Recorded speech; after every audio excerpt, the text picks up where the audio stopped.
Hi, Hi, I'm Jelena, I'm David. and welcome to our YouTube channel. Today we're going to look at MAYURASANA Peacock. peacock. Yeah. But peacock with the tail down. Yeah. He's not, or she's not fancy. Wait, No, it's it's a he. or a she. They both have the tails, but the she doesn't put it up, right? Yeah. The hen. Mm-hmm. Maybe does a hen even have a long tail? Gosh, let us know in the comments. We didn't research our animals properly. No, but I think you're right. It's got to be a he. Yeah. It's got to be like anyway. Just dragging it. Just dragging it behind. Not trying to impress anyone. But keeping it off the ground. Yes. Well, no. Trying to. Yeah. Okay. Well. Yeah. That's very constructive. You don't want to miss more of this, so you better subscribe. Like it if you can. Maybe wait till the end. Like it and comment. Let us know about peacocks or anything else that you want to tell us about. Okay. Okay. All right. We're gonna start with the vinyasa count and all of that, and then we'll talk about the work. This is a pose, I should say, that shows up in Ashtanga's Intermediate Series in the back half, and it's a classic hatha yoga pose. But really, at this point in the practice, you're exhausted. You're so tired when you have to do it.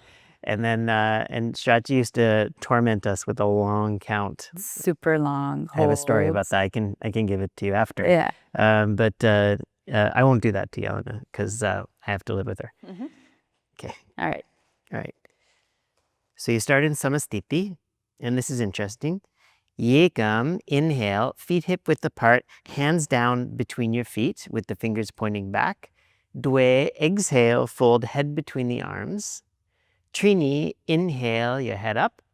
And then Chatwari, keep your arms straight. Exhale, go back into this kind of plank position with the feet together. Pancha, inhale, come into the state of the asana. And then you're trying to lift your legs, lift your chin like a good peacock. Keep your tail off the floor. 1, 2, 3, 4, 5. Shut. Inhale into that weird upward dog.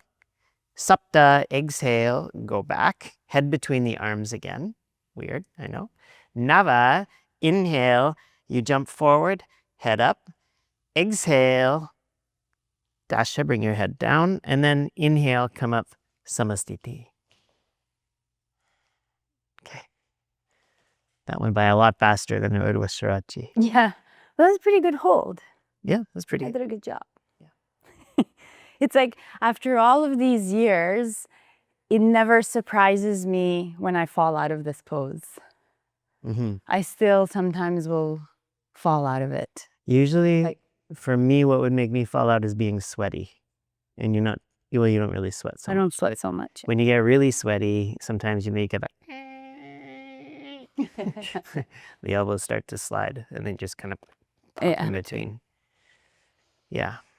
So a challenging posture, it's about balance, yeah. But you have to be able to maintain a kind of a rigid line with your body, use your back muscles a lot to hold your head and your feet up while you balance on the elbows. It also comes down to positioning, to getting your elbows on the right spot on your body, because your forearms, your hands to your elbows are the fulcrum, right? They're the support that you're trying to balance over. And so if your elbows are too high on your torso, then you would have to shift your weight so much forward, right, to get the feet to lift up. So it's really, a lot of it is about getting the elbows nice and low, right, into the belly. I always, whenever I do it, and we get this question on Instagram all the time, like, what do you do if you have boobs? And the idea is like you scoop and you almost give yourself like a really good cleavage. But then to get the elbows in the right spot, I always think in my head, get the elbows towards the pubic bone. It will never happen. It's not possible.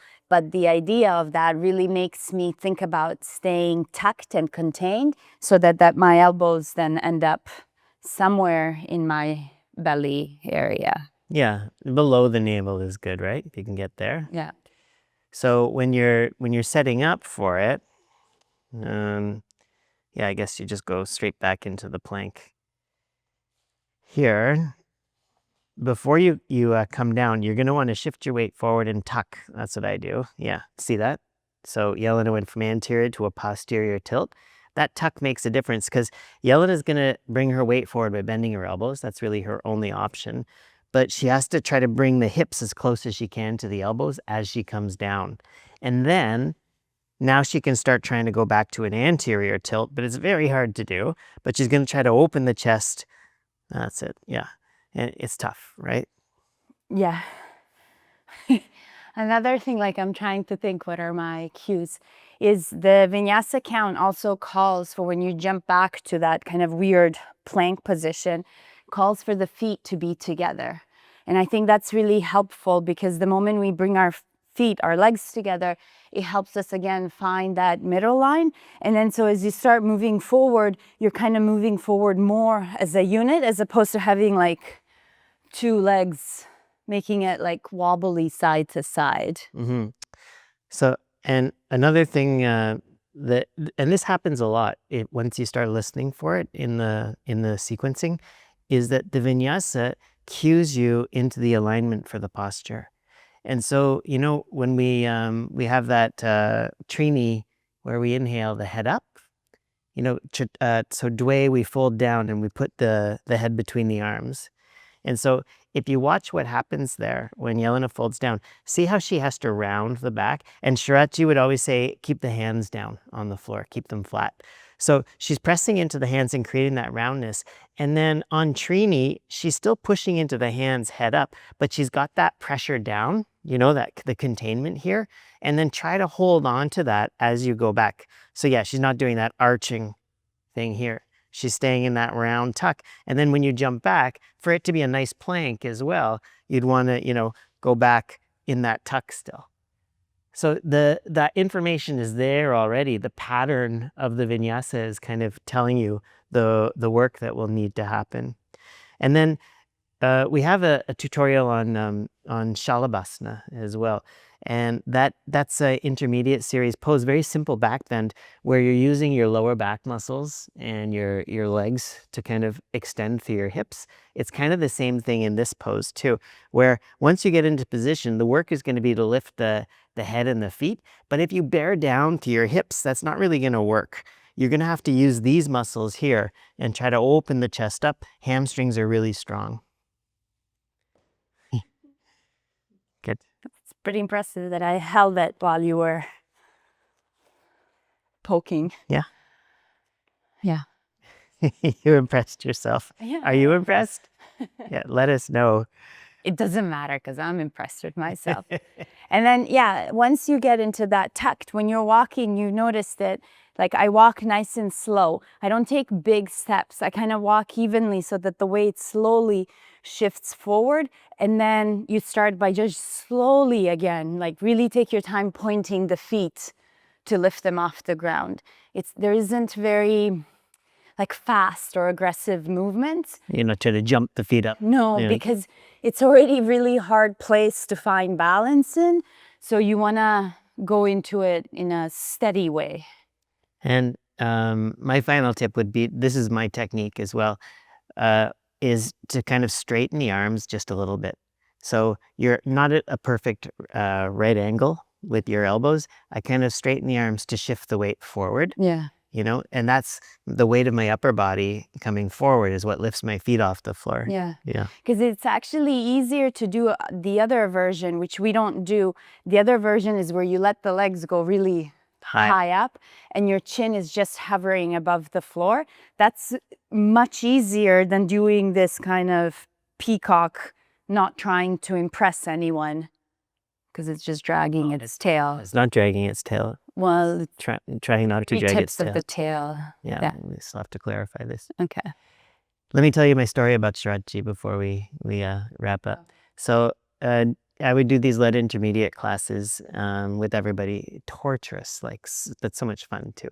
And you're exhausted and you're sweating so much and you get to this pose and he would count his usual, like the harder the pose, the slower the count, 1, 2, 3. When you get to 4, there would be just a forever pause.